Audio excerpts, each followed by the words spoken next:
जय श्री राधे, जय श्री कृष्णा।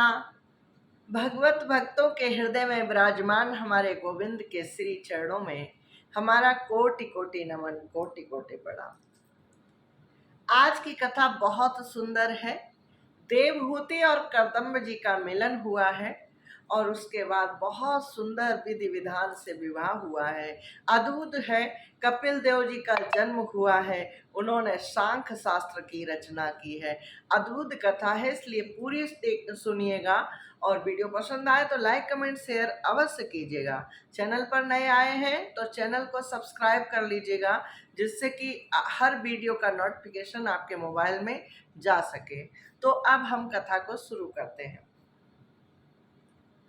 गुरु ब्रह्मा गुरु विष्णु गुरुदेवो महेश्वरा, गुरु साक्षात् परब्रह्म तस्मै श्री गुरुवे नमः। सच्चिदानंद रूपाय विश्वोत्पत्त्यादि हेतवे तापत्र विनाशाय श्री कृष्णाय वयं नमः।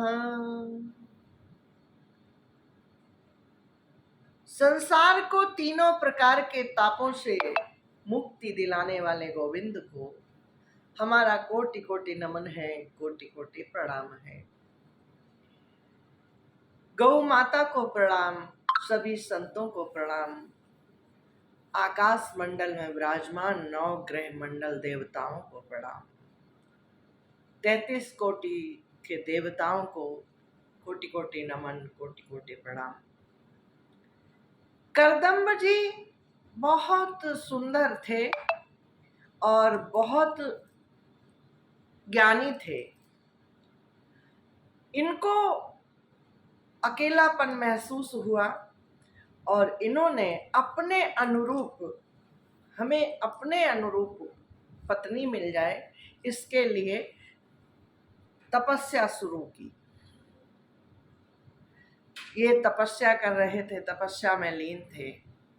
10,000 साल तक इन्होंने तपस्या की। एक पैर पर खड़े होकर ये तपस्या करते रहे।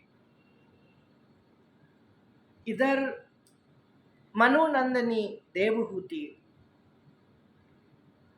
कर्दम्ब जी को बहुत पसंद करने लगी। किस तरह? एक तो एक बार इन्होंने दर्शन कर लिया। आकाश मार्ग से कर्दम्ब जी जा रहे थे, मनोनंदिनी की नजर पड़ी और वो देखकर मोहित हो गई। दूसरा, नारद जी जब भी आते थे, नारद जी बहुत जल्दी जल्दी चक्कर लगाते थे। जब भगवान की कृपा होती है ना, तो ऐसे ही होता है, संतों का समागम होता है। उधर कर्दम्ब जी तपस्या कर रहे थे और इधर नारद जी देवहूति के हृदय में प्रेम जगा रहे थे।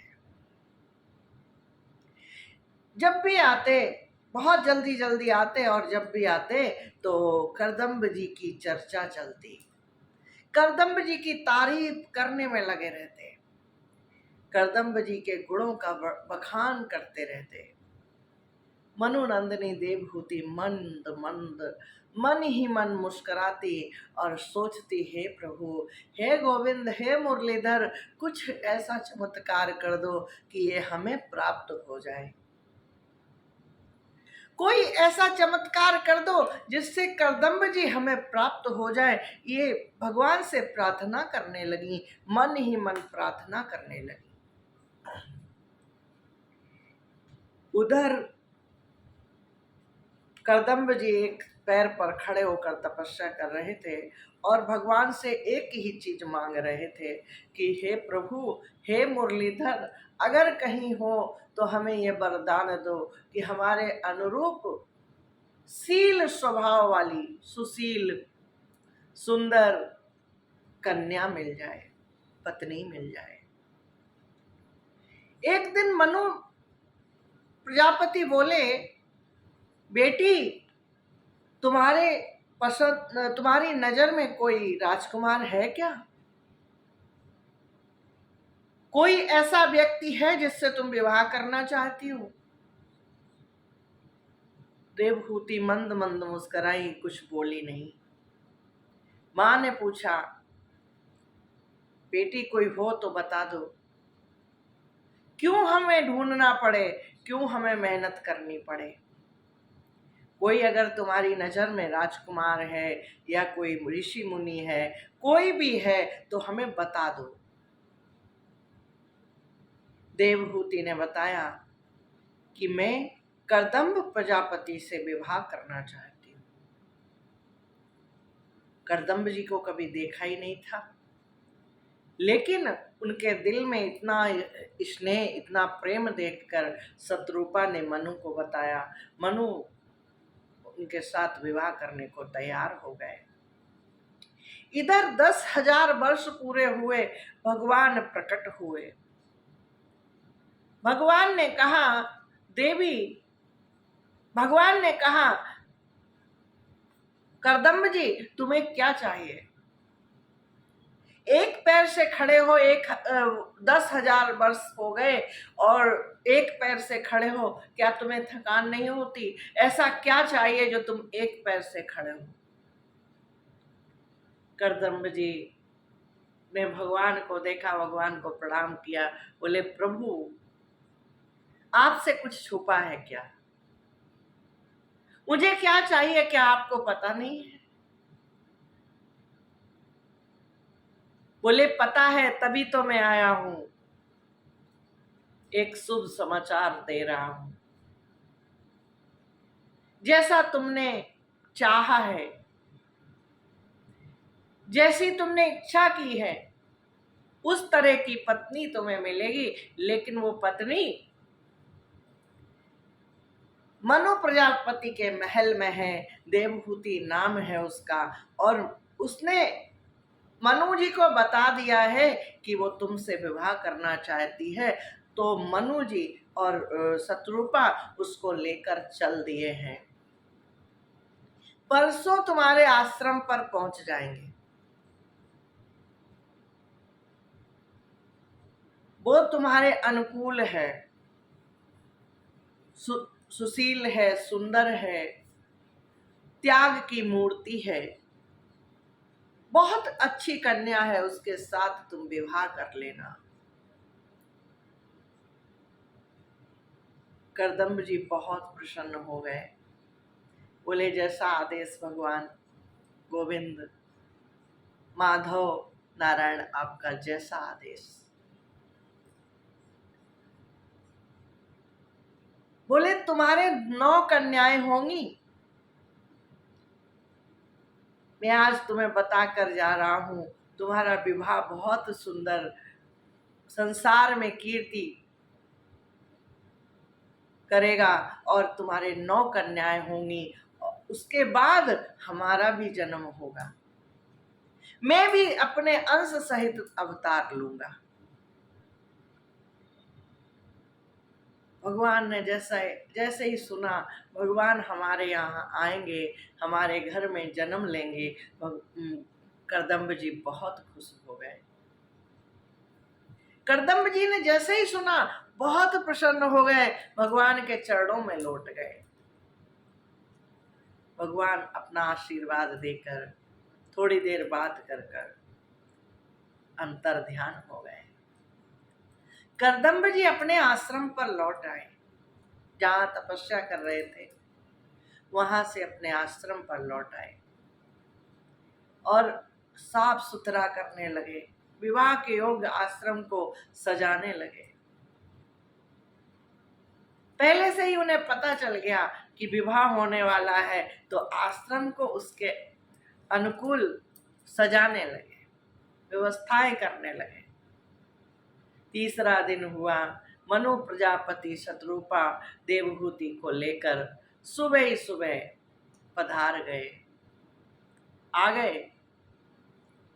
करदम्ब प्रजापति दौड़ पड़े, जाकर जैसे ही पता चला कोई राजा आ रहे हैं, जाकर प्रणाम किया और उनको आश्रम के अंदर ले आए।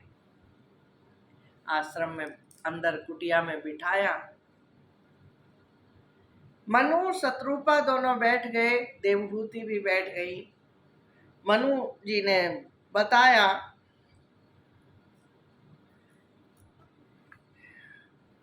कि मैं तुमसे विवाह करने के लिए अपनी पुत्री को लेकर आया हूं।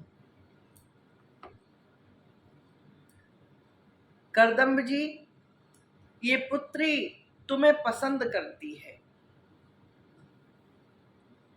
नारद जी के मुख से तुम्हारी तारीफ को सुनकर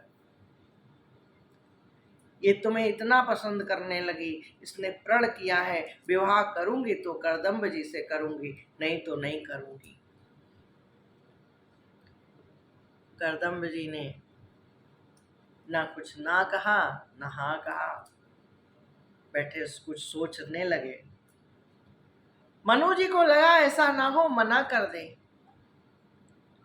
तो मनु जी कहते हैं, उदितस्य हि कामस्य प्रतिवादो न सस्यते, अपि निर्मुक्त संगस्य कामरक्तस्य किम पुनः। जो भोग स्वतः प्राप्त हो जाए उसकी अवहेलना करना विरक्त पुरुषों को भी शोभा नहीं देता, विरक्त पुरुषों को भी उचित नहीं होता। फिर विषयाशक्त की तो बात ही क्या है।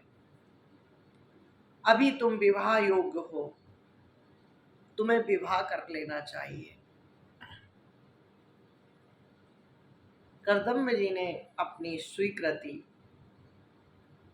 सर हिला कर दे दी, बोले जैसी आपकी आज्ञा। देवहूति से कहा, मनु जी ने बोले बेटी कोई बात करना चाहती हो, कुछ कहना चाहती हो, कुछ पूछना चाहती हो तो पूछ लो।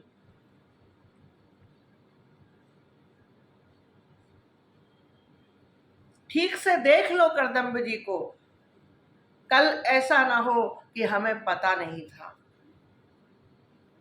ठीक से देख लो, समझ लो, और कोई मन में प्रश्न हो तो पूछ लो, आपस में बात कर लो। देवहूति ने कुछ भी नहीं पूछा, कोई बात नहीं की। बोले मेरी स्वीकृति है, कोई प्रॉब्लम नहीं, मैं यहाँ खुश हूं।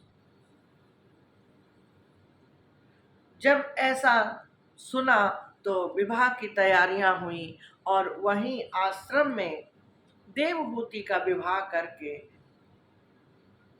मनु शत्रुपा दूसरे दिन जाने लगे। जब जाने लगे तब देवहूति को लगा कुछ छूट रहा है।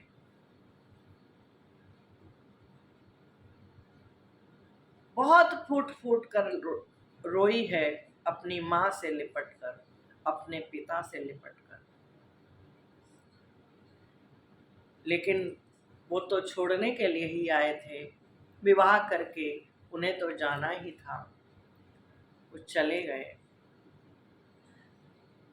मनु नंदनी देवहूति आश्रम के अंदर आई। थोड़ी देर बाद क्या देखती हैं, करदम्ब जी ध्यान में चले गए। करदम्ब जी ध्यान में चले गए, देवहूति वहां बैठी रही। एक दिन हो गया, 2 दिन हो गया, बैठी रहती, थक जाती तो सो जाती, लेट जाती, फिर उठती, आश्रम की सफाई करती, जो कुछ भी आसपास पेड़ पौधे थे, फल थे, उनका आहार ले लेती और फिर वहीं पर बैठ जाती। करदम्ब जी ऐसे ध्यान में गए कि वो जागे ही नहीं। कहते हैं कई हजार साल बीत गए। भागवत कहती है कई हजार साल बीत गए, करदम्ब जी ध्यान से जागृत ही नहीं हुए। मनोनंदनी सेवा करते करते, इंतजार करते करते एकदम दुर्बल हो गई। उनके बालों में लटें बन गईं और प्रतीक्षा करते करते एकदम दुर्बल हो गई, काली हो गई।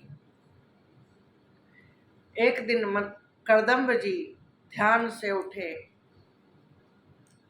जब उनकी नींद खुली, उन्होंने देखा मनु नंदिनी हमारे सामने बैठी हुई है और उनकी जो दशा देखी,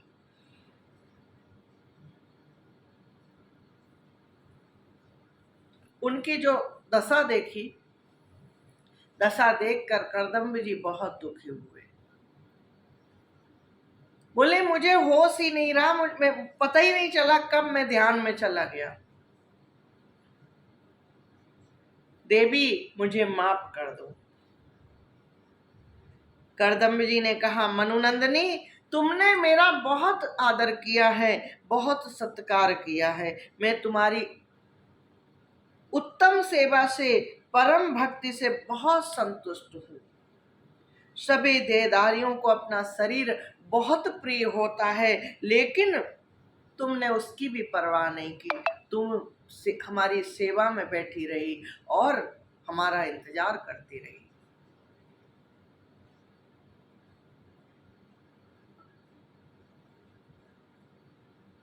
उसके बाद में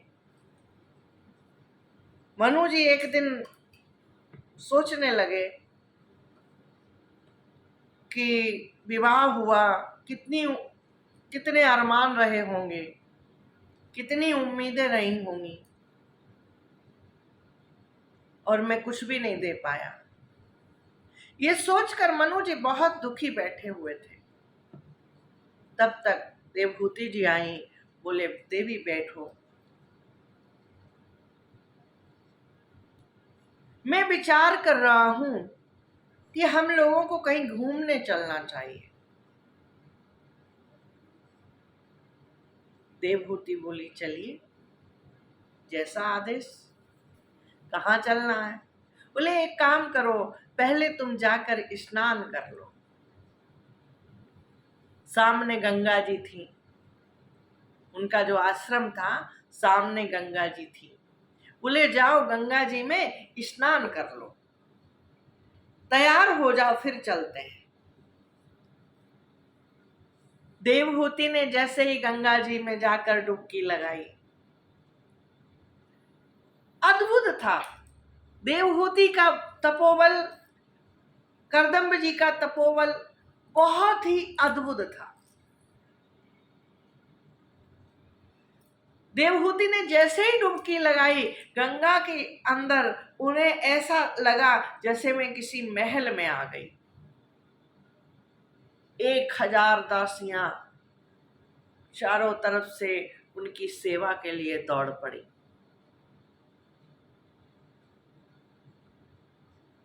बहुत सारी दासियां जिनकी कोई गिनती नहीं की जा सकती थी, आ गई, प्रणाम किया और सेवा के लिए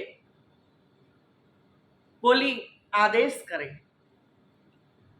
कुछ दासियां कोई कोई उपटन लगाने लगी, कोई उनका सर दबाने लगी, कोई कुछ करने लगी, कोई कुछ करने लगी, कुछ उनकी सेवा में खड़ी हो गई, स्तुति करने लगी। देवहूति को खूब अच्छे से उपटन लगाया, वहां पर स्नान कराया और अद्भुत श्रृंगार किया। उन दासियों ने अद्भुत श्रृंगार किया।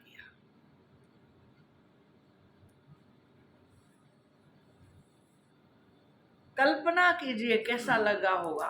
गंगा जी में स्नान के लिए हो गई और वहां पर उन्होंने एक अद्भुत महल पाया। ये क्या था? ये तपोबल था। करदम्ब जी का तो तपोबल था ही था, जगत माँ देवहूति का तपोबल कम नहीं था।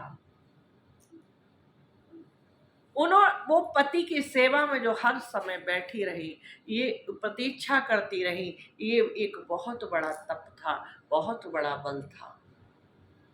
उस तप के कारण वहां पर ऐसी व्यवस्थाएं उन्हें मिली गंगा जी के अंदर। उन्होंने सोचा भी नहीं था कि ऐसा भी हो सकता है। महल मिला और महल के अंदर दासियां मिली और दासियों ने उनकी बहुत सेवा की, उपटन कराया, स्नान कराया, अद्भुत श्रृंगार किया, सर से पांव तक उनको रत्नों से सजाया। जब वो निकल कर आई, वो सभी दासियां उनके साथ में आईं। और इधर क्या हुआ, कदम्ब जी ने इतनी देर में, जब तक उनका श्रृंगार हुआ, उनको स्नान कराया गया, जो कुछ भी हुआ, तैयारी की गई, तब तक कदम्ब जी ने एक विमान बना दिया अपने तपोबल से। संकल्प से विमान का प्राकट्य किया। कहते तो ये है कि पहला विमान संसार में जो बना वो कदम्ब जी ने अपने हाथ से बनाया और तपोबल की शक्तियों से बनाया। क्योंकि एक विमान बनाने के लिए कम से कम 2-4 महीने तो लगते ही होंगे, लेकिन उनको 4 घड़ी भी नहीं लगे और वो विमान बनकर तैयार हो गया।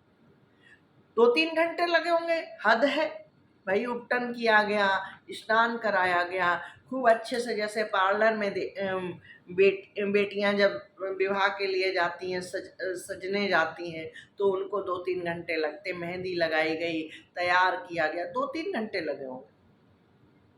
हो सकता है 4-5 घंटे लग गए हों, लेकिन 4-5 घंटे में भी विमान का तैयार होना ये अद्भुत बात है। कदम्ब जी ने विमान तैयार किया। वो विमान क्या था? नगर नुमा विमान था। जैसे कोई बहुत बड़ा नगर होता है ना, उतना बड़ा वो विमान था। और उसमें सबसे अच्छी बात बताऊं क्या थी? ना उसमें पेट्रोल की जरूरत थी, ना डीजल की जरूरत थी। जो भी उसमें विमान में पड़ता है ना फ्यूल, उसकी आवश्यकता नहीं थी। वो मन की शक्ति से चलता था। जहां सोचो वो विमान चला जाता था। जब वो आई और उसमें आर्टिफिशियल बहुत सुंदर सुंदर विशाल पौधे थे, बाग थे, बगीचे थे, सुंदर सुंदर पक्षी थे जो कलरव करते थे, असली पक्षियों की तरह आवाज करते थे। उस विमान पर जब वो देवहूति तैयार होकर आई, उन दासियों के साथ में आई, तो दासियों ने कदम्ब जी को प्रणाम किया और देवहूति को जैसे ही देखा, कदम्ब जी ने बहुत खुश हो गए। बोले, देवी, ये स्वरूप देखने के लिए मैं तरस रहा था। आज तुम कितनी सुंदर लग रही हो, चलो हम दोनों घूमने चलते हैं। देखो, हमने तुम्हारे लिए विमान बना दिया है। देवहूति से कहा, पहला कदम विमान में तुम रखो। तो पहला कदम विमान में देवहूति ने रखा, पीछे से दासियां गई और फिर कदम्ब जी उसमें विराजमान हुए। उस विमान में बैठकर, पहले उम्र बहुत लंबी होती थी, 10,000 साल तक तो उन्होंने पत्नी के लिए तपस्या की। उसके बाद कई हजार साल के लिए वो ध्यान में चले गए। अब क्या हुआ, ये कई हजार साल उस विमान में बैठकर घाटियों में घूमते रहे, घूमते रहे, घूमते रहे। घाटियों में बैठकर ये इतना घूमे जिसकी कोई सीमा ही नहीं। उस विमान में बैठकर घूमते रहे और उसी बीच में 9 कन्याओं का जन्म हुआ। 9 कन्याओं का जन्म हुआ और उसके बाद में ये अपने आश्रम पर आए। जब आश्रम पर आए तो कदम्ब जी कहने लगे, देवी, हमने जो कहा था, अच्छा ये मैं भूल गई थी, क्षमा कीजिएगा। जब विवाह के लिए देवहूति जी को लेकर मनु जी आए तो करदम्ब जी ने एक बात बोली थी। बोले एक बात मैं आपको बता दूं, जब तक संतान नहीं होगी मैं साथ में रहूंगा, और जब संतान हो जाएगी तो मैं संन्यास लेकर चला जाऊंगा। मनु जी ने पूछा, देवहूति तुम कुछ कहना चाहती हो, कोई बात तुम्हारे मन में हो तो कह सकती हो। तो देवहूति ने स्वीकृति में सर हिला दिया, बोले कोई प्रॉब्लम नहीं। अब करदम्ब जी बोले, जैसा कि मैंने कहा था जब तक संतान नहीं होगी मैं तुम्हारे साथ रहूंगा। देखो अब 9 कन्याएं हो गई, अब मुझे आदेश करो तो मैं संन्यास ले लूं। देवहूति रोने लगी, बोली प्रभु आप क्या कह रहे हैं, अभी तो इन बेटियों के लिए वर ढूंढने पड़ेंगे, दूसरा ये बेटियां अपनी ससुराल चली जाएंगी, फिर हमारे पास कौन रहेगा, हमारे पास रहने के लिए भी तो कोई चाहिए। करदम्ब जी को याद आया, बोले सोचने लगे, बोले प्रभु ने कहा था मैं तुम्हारी पत्नी के गर्भ से अंश सहित अवतार लूंगा। जैसे ही याद आया बोले हाँ अभी तो बहुत काम बाकी है। इसके बाद में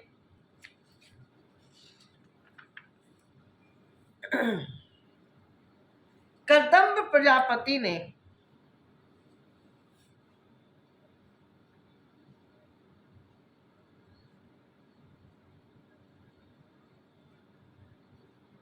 जैसे ही उनको याद आया भगवान ने क्या क्या कहा था, करदम्ब जी रुक गए। और एक दिन ब्रह्मा जी आए, ब्रह्मा जी आए, बोले देखो 9 कन्याएं हो गई हैं, इनके लिए वर ढूंढने पड़ेंगे। ऐसा करो ये ऋषि हैं, इनके साथ अपनी कन्याओं का विवाह कर दो। तो ब्रह्मा जी के चले जाने पर उनके आदेश अनुसार, जैसा कि ब्रह्मा जी ने बताया, मारीच आदि प्रजापतियों के साथ अपनी कन्याओं का विधि पूर्वक इन्होंने विवाह किया। करदम्ब जी की 9 कन्याएं थीं और ये किस किस ऋषि को ब्याही गई मैं पूरा डिटेल में बता रही हूँ। उन्होंने अपनी कला नाम की कन्या मारीच प्रजापति को ब्याही। ये जो मारीच थे ना, ब्रह्मा जी के शरीर से पैदा हुए थे। अनुसुईया अत्रि को दी, ये भी ब्रह्मा जी से पैदा हुए थे। श्रद्धा अंगिरा को दी, ये भी ब्रह्मा जी से पैदा हुए थे। हविर्भू पुलत्स को समर्पित की, ये भी ब्रह्मा जी से ही पैदा हुए थे। पुले के अनुरूप गति नाम की कन्या दी। ये जितने भी ऋषि थे ना, सभी ब्रह्मा जी के शरीर से पैदा हुए थे। कला नाम की कन्या मारीच को ब्याही, अनुसुईया अत्रि को ब्याही, श्रद्धा अंगिरा को ब्याही, हविर्भू पुलस को ब्याही और पुले के अनुरूप गति नाम की कन्या दी। क्रतु के साथ परम साध्वी क्रिया का विवाह किया, भृगु को ख्याति दे दी। भृगु के साथ ख्याति का विवाह कर दिया। वशिष्ठ जी को अरुंधति दी और अथर्वा ऋषि को शांति नाम की कन्या से विवाह किया। ये 9 कन्याएं थी, 9 कन्याओं का विवाह हो गया। अब भगवान कपिल देव जी ने देवहूति के गर्भ में प्रवेश किया। 9 माह बाद कपिल देव जी का जन्म हुआ। कपिल देव जी का जब जन्म हुआ तो ब्रह्मा जी उनको आशीर्वाद देने आए। ब्रह्मा जी आशीर्वाद देने आए और आशीर्वाद देकर जब चले गए, करदम्ब जी को फिर से याद आया कि मुझे तो संन्यास लेना है। उन्होंने कपिल देव जी की परिक्रमा की, क्योंकि उन्हें पता था साक्षात नारायण पधारे हैं। उन्होंने परिक्रमा की और उनसे प्रार्थना की कि अब ये घर संसार में तुम्हारे हाथ में सौंप कर जा रहा हूं, मुझे आज्ञा दो। इतना कहकर कपिल देव जी ने तथास्तु कह दिया। छोटे से कपिल देव बोलने लगे, तथास्तु कह दिया। करदम्ब जी रात के समय बिना बताए, अरुंधति को बिना बताए, सॉरी, देवहूति को बिना बताए चले गए। अब जब बिना बताए चले गए, देवहूति रोने लगी। देवहूति की जब आंख खुली, करदम्ब जी को नहीं देखा, तो वो रो रो कर बुरा हाल हो गया उनका। बहुत परेशान हुई, बहुत परेशान हुई। अब कपिल देव जी मां को समझाने लगे, मां, संसार में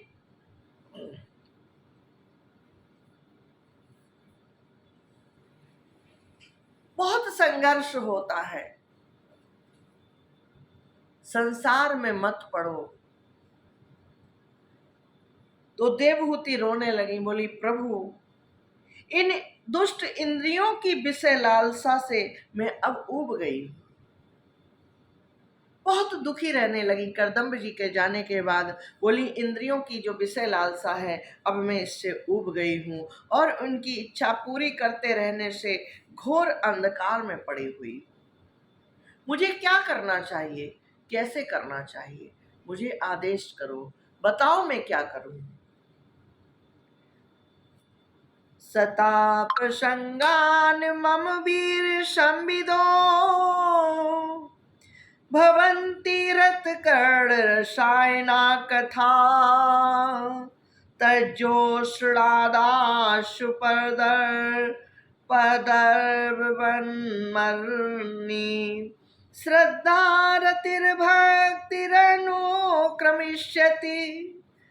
सतपुरुषों के समागम से कपिल देव जी ने मां को समझाया, मां, सतपुरुषों के समागम से मेरे पराक्रमों का यथार्थ ज्ञान कराने वाली तथा हृदय और कानों को प्रिय लगने वाली कथाएं जहां होती हैं, उनका सेवन करने से शीघ्र ही मोक्ष की प्राप्ति होती है। उनका सेवन करने से शीघ्र ही मोक्ष मार्ग में श्रद्धा, प्रेम, भक्ति का विकास होता है। भगवान वासुदेव के प्रति किया हुआ प्रेम, किया हुआ भक्ति योग तुरंत ही संसार का से वैराग्य और ब्रह्म साक्षात्कार रूप ज्ञान की प्राप्ति करा देता है। सांख्य शास्त्र का वर्णन किया, मां को समझाते हुए पूरा सांख्य शास्त्र सुनाया। मां ने जब प्रश्न किया मुझे क्या करना चाहिए, तो श्री कपिल देव जी ने मां से कहा, मां आसन पर बैठिए। और जब वो आसन पर बैठ गई तो पूरा सांख्य शास्त्र सुनाया। उसमें ये ज्ञान दिया कि भगवान वासुदेव के प्रति किया हुआ भक्ति योग तुरंत ही संसार से वैराग्य और ब्रह्म साक्षात्कार रूप ज्ञान की प्राप्ति करा देता है। देवहूति जी सुनती रही, सुनती रही, सुनती रही और सुनते सुनते बहुत दुर्बल हो गई। एक तो करदम्ब प्रजापति का ध्यान, दूसरा कपिल देव जी का ज्ञान, तीसरा भगवान के प्रति उनकी अटूट श्रद्धा और प्रेम जागृत हो गया। और वो सोचते सोचते सोचते सोचते एक दिन उनका प्राणांत हो गया। बैठे बैठे ही उनके प्राण पखेरु उड़ गए और जो शरीर था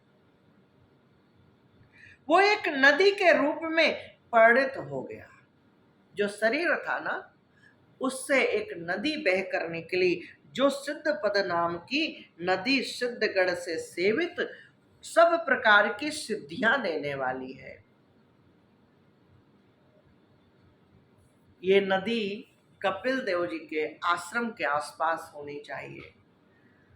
सिद्धपद नाम की नदी बहकर निकली और ये सभी को सिद्धियां देने वाली है।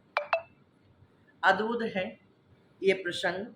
पूरा ना सुना हो तो ध्यान से सुनिएगा, और वीडियो पसंद आई हो तो लाइक कमेंट शेयर अवश्य कर दीजिएगा। चैनल पर नए आए हो तो चैनल को सब्सक्राइब करना ना भूलिएगा।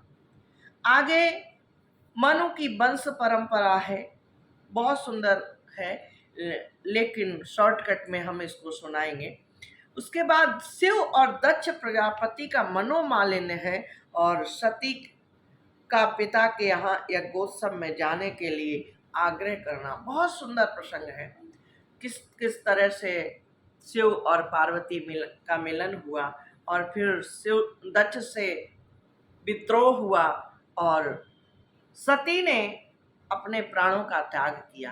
कल ये प्रसंग करूंगी, और चैनल पर नए आए हो तो चैनल को सब्सक्राइब जरूर कर लेना, जिससे कि नई वीडियो जब मैं डालूं तो आपको उसका मैसेज मिल सके।